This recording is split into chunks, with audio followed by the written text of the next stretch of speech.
신명기 8장 1절부터 10절까지 있는 말씀인데 오늘은 제가 말씀을 읽도록 하겠습니다. 여러분 눈으로 잘 따라서 말씀을 읽으시기 바랍니다. 내가 오늘 명하는 모든 명령을 너희는 지켜 행하라. 그리하면 너희가 살고 번성하고 여호와께서 너희의 조상들에게 맹세하신 땅에 들어가서 그것을 차지하리라. 네 하나님 여호와께서 이 40년 동안에 네게 광야길을 걷게 하신 것을 기억하라. 이는 너를 낮추시며 너를 시험하사 네 마음이 어떠한지 그 명령을 지키는지 지키지 않는지 알려 하심이라. 너를 낮추시며 너를 줄이게 하시며 또 너도 알지 못하며 네 조상들도 알지 못하던 만나를 네게 먹이신 것은 사람이 떡으로만 사는 것이 아니요 여호와의 입에서 나오는 모든 말씀으로 사는 줄을 네가 알게 하려 하심이니라. 이 40년 동안에 네 의복이 헤어지지 아니하였고 네 발이 부르트지 아니하였느니라.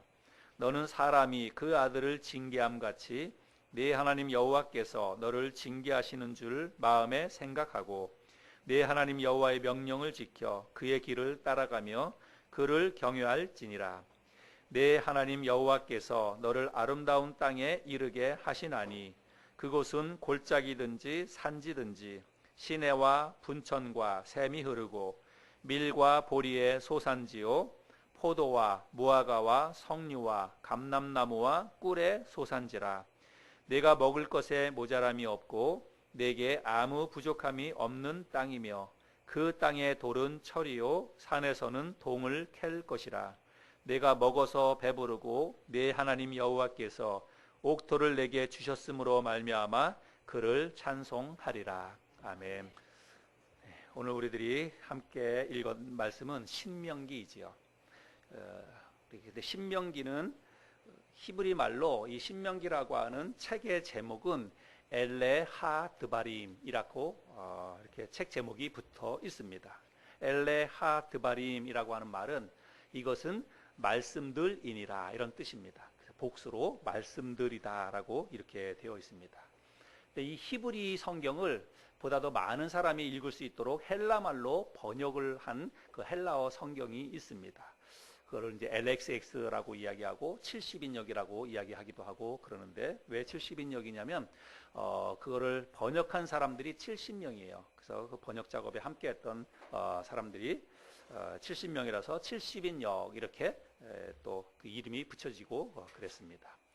그런데 그 헬라어 히브리어 성경을 헬라어로 번역한 그 성경책에서 신명기의 그 타이틀을 뭐라고 붙였냐면 듀테로노미온이라고 이렇게 붙였습니다. 듀테로노미온.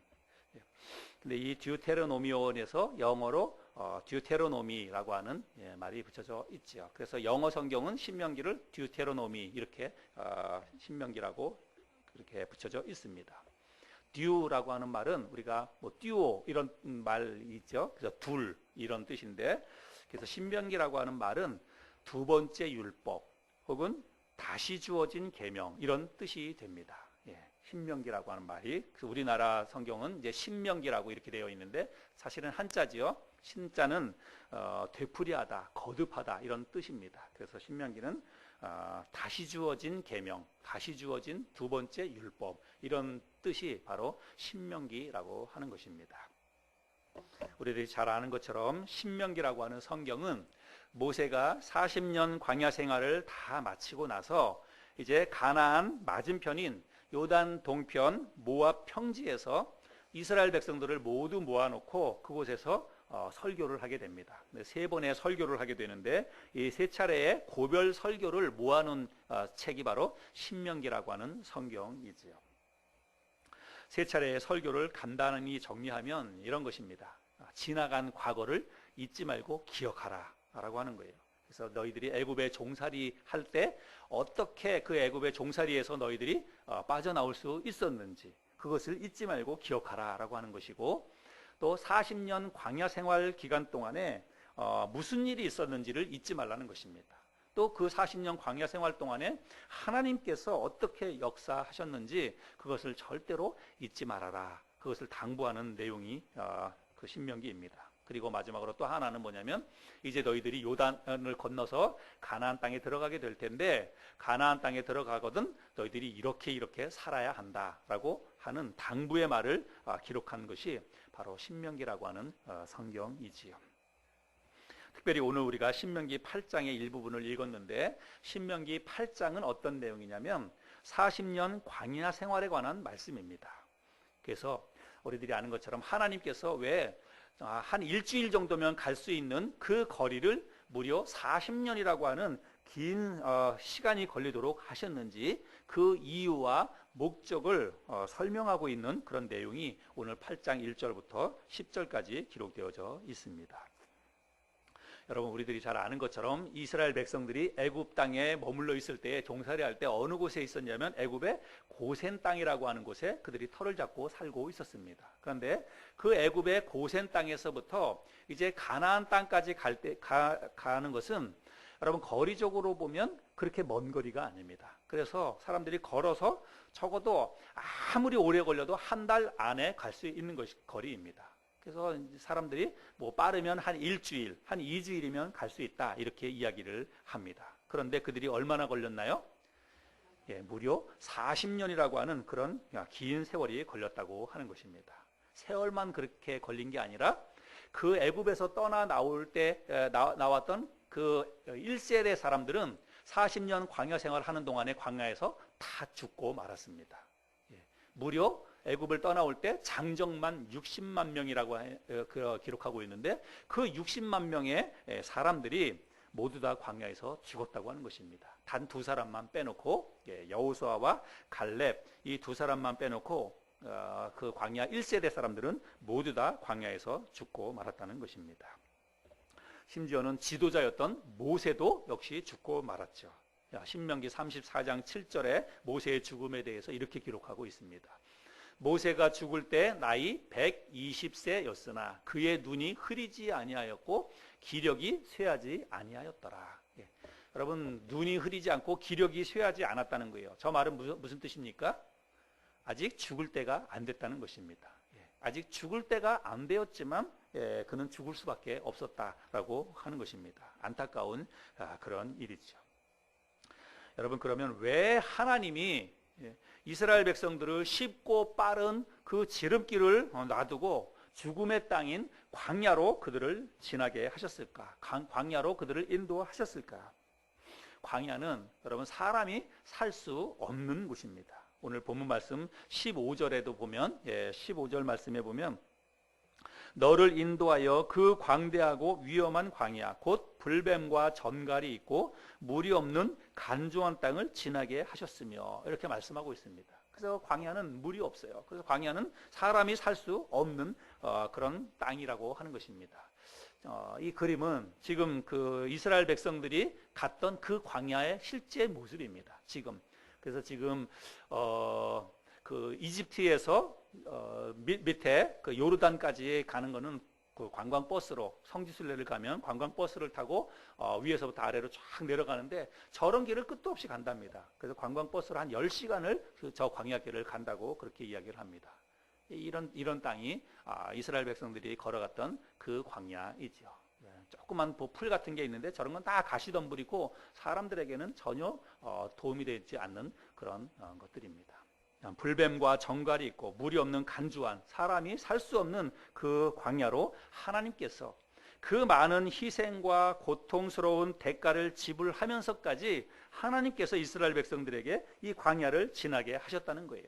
그러면 분명한 목적과 이유가 있겠죠. 광야를 지나게 하신 목적이 무엇인지 오늘 본문 말씀에서 기록하고 있는데 여러분 2절 말씀을 한번 볼까요? 2절에 보면 내 하나님 여호와께서 이 40년 동안에 내게 광야길을 걷게 하신 것을 기억하라. 이는 너를 낮추시며 너를 시험하사 내 마음이 어떠한지 그 명령을 지키는지 지키지 않는지 알려 하심이라. 첫 번째 광야를 지나게 하신 목적을 이야기하고 있는데 그것은 뭐냐면 너를 낮추시며 너를 시험하사 내 마음이 어떠한지를 알려 하심이라 라고 말씀하고 있습니다. 광야는 물이 없는 곳이기 때문에 식물이 자랄 수 없습니다. 그래서 짐승이나 가축도 그곳에서는 기를 수가 없습니다. 그래서 이 광야는 그야말로 사람이 살 수 없는 죽음의 땅이라고 하는 것입니다. 만약에 하늘에서 비가 내리지 않는다면 타는 목마름과 또 굶주림으로 인해서 며칠을 견디지 못하고 죽을 수밖에 없는 곳이 바로 광야라고 하는 것입니다. 그런데 이스라엘 백성들은 그런 광야에서 적어도 한동안은 그들이 그들 힘으로 버틸 수 있었다는 거예요. 적어도 꽤 오랜 동안은, 어쩌면 몇 년 동안은 아마 그렇게 살 수 있었을지도 모릅니다. 왜냐하면 그들이 애굽에서 떠나올 때 그들이 많은 것들을 가지고 나왔기 때문입니다. 출애굽기 12장을 여러분 한번 좀 같이 좀 볼까요? 출애굽기 12장을 한번 펴보시기 바랍니다. 29절부터 39절까지 말씀을 제가 한번 읽어보겠습니다. 그들이 애굽에서 떠나올 때 있었던 일들인데요. 밤중에 여호와께서 애굽 땅에서 모든 처음 난 것 곧 왕위에 앉은 바로의 장자로부터 옥에 갇힌 사람의 장자까지와 가축의 처음 난 것을 다 치심에 그 밤에 바로와 그 모든 신하와 모든 애굽 사람이 일어나고 애굽에 큰 부르짖음이 있었으니 이는 그 나라에 죽임을 당하지 아니한 집이 하나도 없었음이었더라. 밤에 바로가 모세와 아론을 불러서 이르되 너희와 이스라엘 자손은 일어나 내 백성 가운데에서 떠나 너희의 말대로 가서 여호와를 섬기며 너희가 말한 대로 너희 양과 너희 소도 몰아가고 나를 위하여 축복하라 하며 애굽 사람들은 말하기를 우리가 다 죽은 자가 되도다 하고 그 백성을 재촉하여 그 땅에서 속히 내보내려 하므로 그 백성이 발교되지 못한 반죽 담은 그릇을 옷에 싸서 어깨에 매니라. 이스라엘 자손이 모세의 말대로 하여 애굽 사람에게 은, 금, 패물과 의복을 구하매 여호와께서 애굽 사람들에게 이스라엘 백성에게 은혜를 입히게 하사 그들이 구하는 대로 주게 하심으로 그들이 애굽 사람의 물품을 취하였더라. 이스라엘 자손이 라암셋을 떠나서 숫곳에 이르니 유아예에 보행하는 장정이 60만 가량이요 수많은 잡족과 양과 소와 심이 많은 가축이 그들과 함께하였으며 그들이 애굽으로부터 가지고 나온 발교되지 못한 반죽으로 무교병을 구웠으니 이는 그들이 애굽에서 쫓겨남으로 지체할 수 없었음이며 아무 양식도 준비하지 못하였음이었더라. 여기 말씀에 39절에 아무 양식도 준비하지 못했다는 것은 금방 지금 당장 먹을 음식 그런 거를 준비하지 못했다는 말이고, 앞부분에 읽은 말씀에 보면 수많은 사람과 함께 그들이 양과 소와 심지어는 은금 패물과 이런 많은 것들을 그들이 가지고 애굽을 떠나 나왔다는 것을 우리가 말씀을 통해서 확인할 수 있습니다. 그래서 그들이 적어도 그들이 가지고 나온 소나 양이나 염소와 같은 짐승들 그것들을 잘 돌보고 잘 관리를 하면 적어도 한동안은 몇 달 동안은 그들이 광야에서 버틸 수가 있었다고 하는 것입니다. 그런데 하나님이 그들을 40년 동안 이 광야로 인도하신 것은 바로 그들의 그런 생각, 그런 마음을 낮추시고 그것을 부수기 위해서 하나님이 그렇게 하셨다는 것입니다. 그럼 무슨 생각입니까? 내가 가진 것으로 나는 얼마든지 살 수 있다라고 하는 그런 생각입니다. 비록 아무것도 구할 수 없는 죽음의 땅 광야일지라도 지금 내가 가지고 있는 것을 가지고 내 힘과 내 능력으로 우리가 갖고 있는 것을 가지고 우리는 얼마든지 살아갈 수 있다. 그들이 그런 생각을 했다고 하는 것입니다. 그들은 지금 자기들이 애굽에서 떠나와서 어디로 가야 하는지 목적지는 다 알고 있습니다. 가나안 땅까지 모세를 통해서 인도해 주시겠다고 했기 때문에 가나안 땅 가는 그 루트, 길도 알 것이고 거기까지 대략 얼마나 시간이 걸릴지 그들은 다 알고 있는 거예요. 그래서 자기들이 가지고 나온 것 가지고 그것 가지고 얼마든지 광야 생활 뭐 일주일이 됐든지 한 달이 됐든지 아무 하나님하고는 아무 상관없이 우리가 이 광야를 지나서 가나안 땅에 들어가게 될 것이다. 그런 생각을 그들이 가지고 있었다는 것입니다. 그런데 하나님께서는 그들의 그런 마음과 그런 생각, 하나님의 도움 없이도 우리 힘으로 내가 가진 것으로 우리가 얼마든지 살아갈 수 있고 목적지인 가나안 땅까지 갈 수 있다고 하는 그 생각을 하나님이 바꾸시기 위해서, 너희들의 힘으로 살아가는 것이 아니라 내가 주는 것으로 살아가야 한다는 것을 가르쳐 주시기 위해서 그들을 광야로 인도하셨다는 그런 말씀입니다.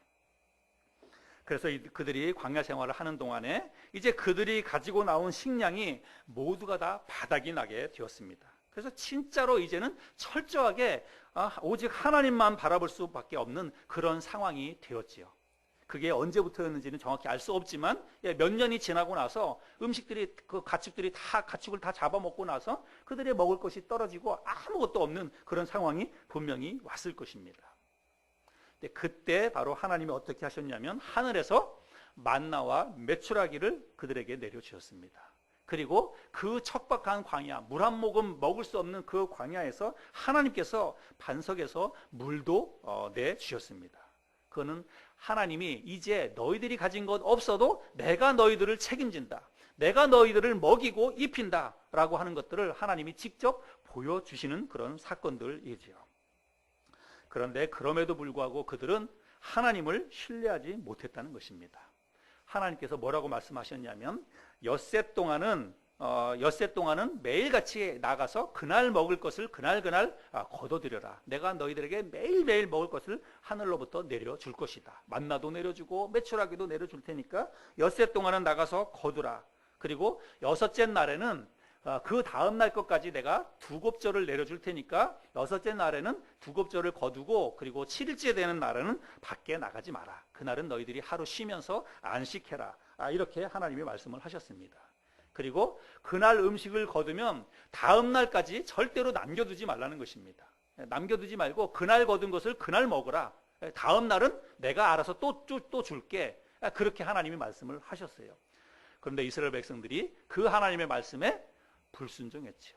그 하나님의 말씀을 따르지 않았습니다. 그래서 어떤 사람은 자기가 오늘 걷어가지고 그것을 더 남겨둡니다. 내일까지 먹으려고. 왜 그런 생각을 했을까요? 왜 그렇게 했을까요? 혹시라도 하나님이 깜빡하실까봐, 혹시라도 하나님이 안 주시면 어떡할까봐, 그런 걱정, 그런 마음에 염려가 생기는 거잖아요. 인간이니까 다 그런 생각이 들죠. 그래서 그거를 또 아껴서 먹고 다음 날까지 남겨두고 그렇게 했지요. 그리고 또 일곱째 날에도 또 밖에 나가는 사람이 있었어요. 일곱째 날엔 나가지 말고 여섯째 날 아예 두 몫을 줬는데도 불구하고 일곱째 날에도 또 나갑니다. 왜 나갈까요? 혹시 또 하나님이 깜빡하고 오늘도 내려주셨을까봐, 오늘도 나가면 뭐 먹을 게 있을까봐 또 나갔다는 것입니다. 여러분, 이거는 하나님을 신뢰하지 못하는 것입니다. 하나님의 말씀에 불순종하는 거예요.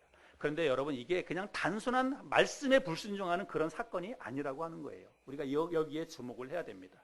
그들이 그렇게 했던 것은 그게 내가 뭔가 삶에 대한 대비책을 내 나름대로 준비하고 또 삶의 어떤 비책을 마련해가지고 한번 살아보겠다는 것입니다. 그것은 뭐예요? 또 내가 하나님 없이 내 힘으로 또 한번 살아보겠다라고 하는 그런 생각입니다. 그래서 하나님께서 그런 것들을 가르쳐주기 위해서 이들을 광야로 인도하셨고, 하나님이 뭐라고 이 이스라엘 백성들에게 얘기하냐면 사람이 떡으로만 사는 게 아니라 하나님의 입에서 나오는 말씀으로 사느니라 라고 말씀하셨습니다. 그리고 그 말씀을 이스라엘 백성들이 지키는지 지키지 않는지를 테스트하기 위해서 만나와 메추라기를 하나님이 사용하셨다는 것입니다. 이스라엘 백성들은 당장 자기들이 뭘 먹고 사는지 그들이 생각하기에는 만나 먹고 메추라기 먹고 산다고 생각을 했습니다. 그게 입으로 들어가야지 실제로 살게 되는 것이니까. 그러나 여러분, 그 만나와 메추라기는 하나님의 말씀에 순종할 때에만 주어지는 것들입니다. 그러니까 하나님 말씀에 순종하고 하나님 말씀을 먹고 산다는 말이 바로 그런 의미입니다. 하나님의 말씀에 순종하지 않으면 입으로 들어가는 만나와 메추라기가 하늘에서 내려오지 않는 거예요. 그런데 이스라엘 백성들은 당장 자기들이 먹을 양식은 만나와 메추라기라고만 생각을 했습니다. 하나님의 말씀을 먹고 산다는 것은 그들이 생각하지 못했다는 거예요. 그래서 어찌 보자면 이스라엘 백성들의 이 광야 생활은 실패로 끝났다라고 볼 수 있습니다. 왜냐하면 그 가나안 1세대는 다 광야에서 말씀에 불순종함으로 인해서 다 죽고 말았기 때문이죠. 이제 그 가나안 땅에 들어가는 사람들은 그들의 후손들입니다. 광야 생활 40년 동안에 태어났던 그들의 젊은 자녀들입니다. 그들을 하나님께서 끝까지 책임지시고 가나안 땅으로 인도하시는 것은 정말 하나님의 은혜이지요. 그것은 하나님의 은혜로 주어지는 것들입니다. 광야를 지나는 40년 동안에 오늘 이 본문 말씀 4절 말씀에 보면 이런 말씀이 있습니다. 4절에 보니까 이 40년 동안에 내 의복이 헤어지지 아니하였고 내 발이 부르트지 아니하였느니라. 40년 광야 생활 동안에 그들의 의복이 헤어지지 아니하였고 발도 부르트지 아니했다라고 말씀하고 있습니다. 근데 여러분, 이런 일이 가능합니까? 한번 잘 생각해 보세요. 상식적으로 여러분, 이런 일이 가능합니까? 우리 여기 자매님들은 모르시겠지만 우리 남자분들은 군대 가면 행군합니다. 행군. 한 20km, 25km 되는 군장을 메고 행군을 하는데, 행군 보통 한 30km, 40km씩 합니다. 그런데 행군 30km, 40km 하게 되면 여러분 발바닥이나 뒤꿈치에 다 물집이 생깁니다. 물집이 생기고 그 물집이 터지고 그래서 쩔뚝쩔뚝대고 그렇게 합니다. 단 40km 걸어가면 뭐 몇 시간 사실은 걷는 거예요. 근데 여러분, 몇 시간 걷는 그런 행군만 하더라도 그것도 뭐 군화 같은 거는 사실 좋은 거잖아요. 딱딱하고 돌밭 같은 데 걸어가도 괜찮은데, 그런 군화를 신고 40km를 걸어가도 여러분 발에 물집이 잡혀요. 근데 이스라엘 백성들의 신발, 뭐 여러분 그게 뭐 변변한 게 있겠습니까? 광야에서. 그럼에도 불구하고 그들이 발이 부르트지 않았다는 것입니다. 옷이 헤어지지 않았다고 이야기하고 있습니다. 그거는 그들이 준비하지 않아도, 그들이 갖고 있는 것이 모두 바닥나서 아무것도 없다 할지라도 하나님을 신뢰하며 하나님이 먹이시고 입히신다는 그 약속의 말씀을 붙잡고 그들의 순종의 삶을 살면 하나님이 그들의 삶을 책임져 주셨다는 것입니다. 그런데 그것을 또 훈련하기 위해서 하나님께서 이스라엘 백성들을 그 죽음의 땅인 광야를 선택하시고 그곳에서 40년 동안 이스라엘 백성들을 시험하시고 훈련하셨다는 것입니다. 여러분, 우리가 살다 보면 뜻하지 않은 힘들고 어려운 일들을 우리가 겪게 됩니다. 물론 우리가 겪는 힘들고 어려운 일들은 잘 생각해 보면 우리의 잘못이나 우리의 실수나 이런 것들로 인해서 벌어지는 것들이 참 많이 있어요. 그냥 우연히 뭐 우리가 힘들어지는 게 아니라 내가 잘못해서, 내가 잘못 살아서, 그래서 우리의 삶 가운데 힘든 일들이 대부분 생긴다는 것입니다. 그런데 우리의 실수나 우리의 잘못 같은 것들을 다 포함해서 우리가 이 땅을 살아가는 동안에 겪는 모든 일들은 사실은 하나님의 주권과 하나님의 섭리 속에서 일어난다고 우리는 그렇게 믿고 받아들여야 됩니다. 하나님이 허락하시지 아니하시면 이 땅에 있는 그 어떤 것도, 공중을 날아가는 그 참새 한 마리도 하나님의 허락하심이 있어야 하늘을 날 수 있는 것입니다. 여러분, 하물며 우리 하나님이 사랑하는 하나님의 형상을 따라서 지은 우리 이 사람들이 오죽하겠습니까? 하나님이 우리를 얼마나 사랑하시는데요. 그래서 이 땅에서 우리들이 겪는 모든 일들 속에는 다 하나님의 목적과 하나님의 뜻과 섭리가 있다는 것입니다. 비록 그것이 좋은 일이 아니라 정말 힘들고 고달프고 어려운 일이라 할지라도, 시련과 아픔이 있는 그런 일이라 할지라도 그 일을 허락하시는 분은 하나님이라고 하는 거예요. 내 실수와 내 잘못이 있다 할지라도 하나님은 그것까지도 활용을 하셔서, 그것까지도 허락을 하셔서 우리에게 그런 일들을 겪게 하신다는 그런 말씀입니다. 그러면 우리가 어떤 생각을 해야 되냐면, 내가 겪는 그런 모든 일들 속에 하나님이 허락을 하셨다면 하나님이 허락하신, 그 일을 허락하신 목적이 무엇일까? 하나님이 왜 나로 하여금 이런 어려운 일들을 겪게 하실까? 그 목적과 그 의도가 무엇인지를 묵상하고 그것을 발견할 수 있어야 한다는 것입니다. 그럴 때 우리의 믿음이 더욱더 성숙해져 가고 우리의 삶이 하나님 앞으로 한 걸음 더 나아가게 된다는 것입니다. 그런데 이스라엘 백성들은 40년 광야 생활하는 동안에 그것을 깨닫지 못했다는 거예요. 오늘 우리가 이런 말씀을 보면서 이 기록된 성경 말씀을 통해서도 하나님께서 우리에게 그것을 가르쳐 주시기 위해서 이런 말씀을 기록을 해 놓으셨고, 우리로 하여금 이 말씀을 오늘 아침에 함께 나누게 하신다고 하는 것입니다. 그래서 여러분, 힘들고 어려운 일들을 겪을 때 우리는 질문해야 합니다. 하나님께 질문해야 돼요. 하나님, 왜 나에게 이런 일을 허락하셨습니까? 왜 우리 가정에 이렇게 힘들고 어려운 일들을 허락하셨습니까? 여러분, 그것을 물어야 돼요. 하나님의 목적과 하나님의 의도가 무엇인지 그 답을 얻을 때까지, 내 마음속에 하나님께서 성령을 통해서 그 해답을 주실 때까지 끊임없이 묻고 또 물어야 합니다. 그런데 광야 한복판에 있을 때, 정말 우리가 광야 한복판에 있을 때는 사실 그런 질문을 할 수가 없어요. 왜냐하면 광야 한복판에 있을 때는 당장 그 상황이 너무 고통스럽고 힘들기 때문에 다른 것을 볼 수가 없습니다. 그 상황만 보이는 거예요. 힘들고 고통스러운 그 상황만 눈에 보입니다. 그래서 그럴 때는 내 마음속에 차지하고 있는 게 뭐냐면 불평이에요. 불평과 불만과 원망밖에는 나오지 않습니다. 내 자신을 살피거나 하나님의 뜻과 목적이 무엇인지를 묵상할 수가 없어요. 너무 힘들고 너무 고통스럽기 때문에 지금 당장 주어진 그 상황, 그리고 그렇게 힘들게 된 그런 어떤 원인, 그런 거에만 우리가 관심을 갖게 된다는 것입니다. 이스라엘 백성들이 그렇게 광야 한복판에 있을 때 그들이 어떻게 했습니까? 계속해서 지도자인 모세를 원망합니다. 왜 우리를 끄집고 여기까지 와가지고 우리를 이 광야에서 다 죽게 만드느냐라고 하면서 지도자인 모세를 원망해요. 모세를 원망하는 것은 곧 하나님을 원망하는 것입니다. 왜 하나님 우리를 이곳으로 불러내가지고 차라리 종살이를 하더라도 그 애굽 땅에 있을 때가 더 좋았지 않습니까? 우리를 차라리 그곳으로 다시 보내주세요. 그렇게 하면서 원망하는 것을 우리가 성경을 통해서 볼 수 있습니다. 여러분, 그거는 이스라엘 백성들이 믿음이 없어서가 아니에요. 정말 우리도 마찬가지입니다. 우리가 너무 힘들고 어려운 일이 있을 때는 그 한복판에서는요, 다른 거 볼 겨를이 없습니다. 정말 하나님의 뜻을 묵상하고 내 자신을 살피는 것은 그건 이론이지 실제로는 잘 그렇게 안 돼요. 그래서 사람을 원망하고 내 자신을 신세한탄을 하고 또 그렇게 힘들게 만든 이런 어떤 환경이나 또 사람들을 원망하고 그렇게 시간을 보낸다고 하는 것입니다. 그런데 여러분, 광야를 지나면서 광야의 끝자락에 섰을 때에, 혹은 광야를 이제 다 벗어날 그런 즈음이 되면, 그러면 여러분, 우리는 잊지 말고 내가 지나온 그 광야를 한번 돌아볼 수 있어야 합니다.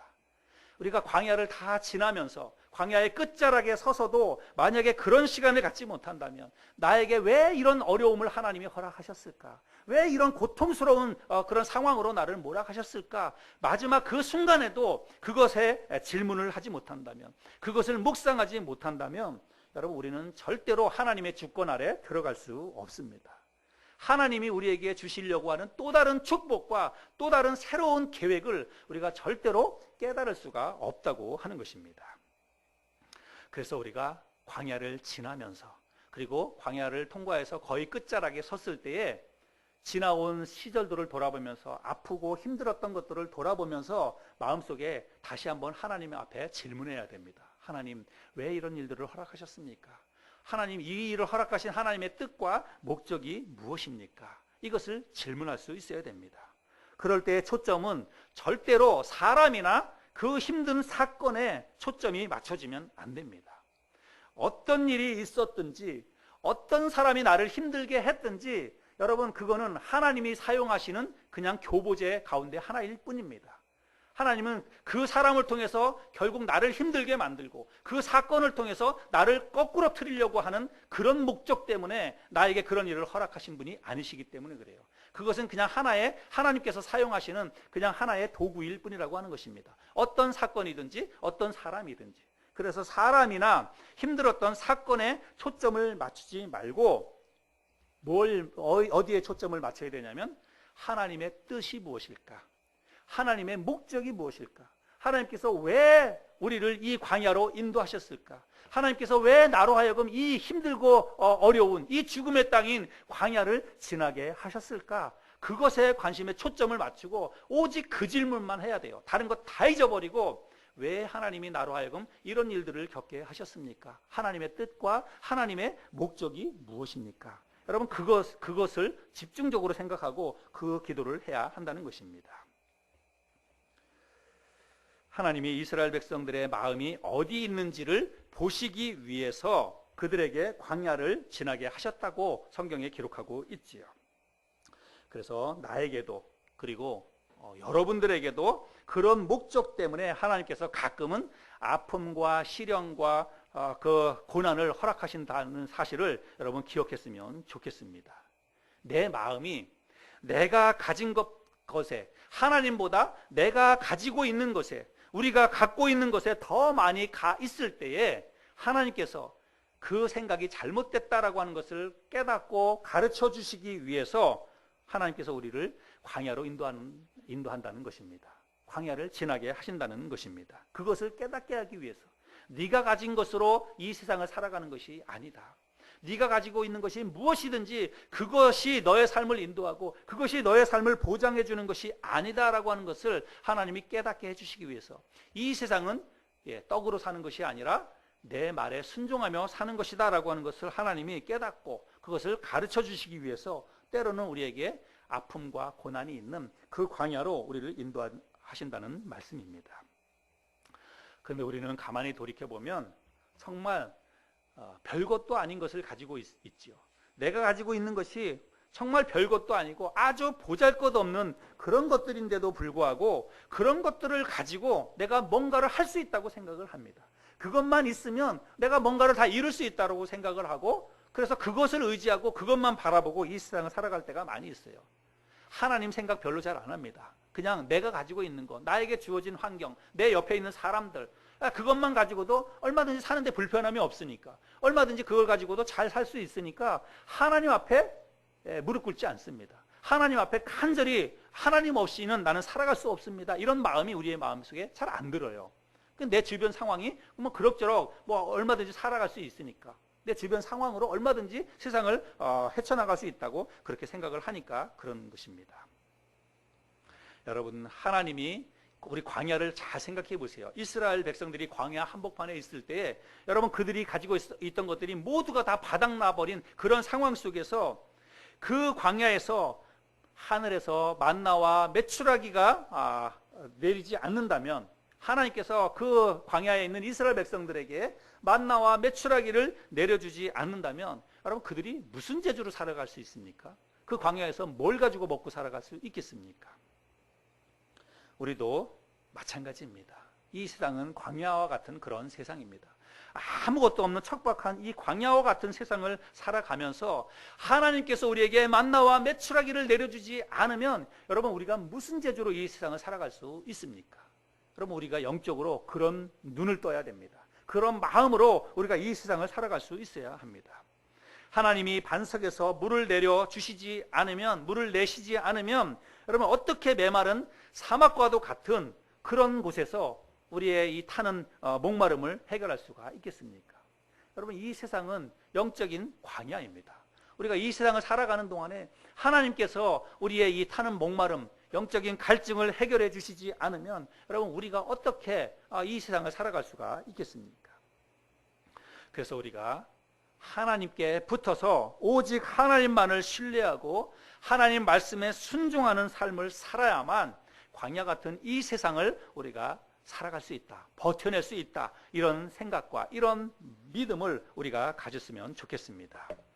요한복음 15장 5절 말씀에 보면 우리들이 잘 아는 말씀 있죠. 우리 같이 한번 읽어볼까요? 시작. 나는 포도나무요 너희는 가지라. 그가 내 안에 내가 그 안에 거하면 사람이 열매를 많이 맺나니 나를 떠나서는 너희가 아무것도 할 수 없습니다.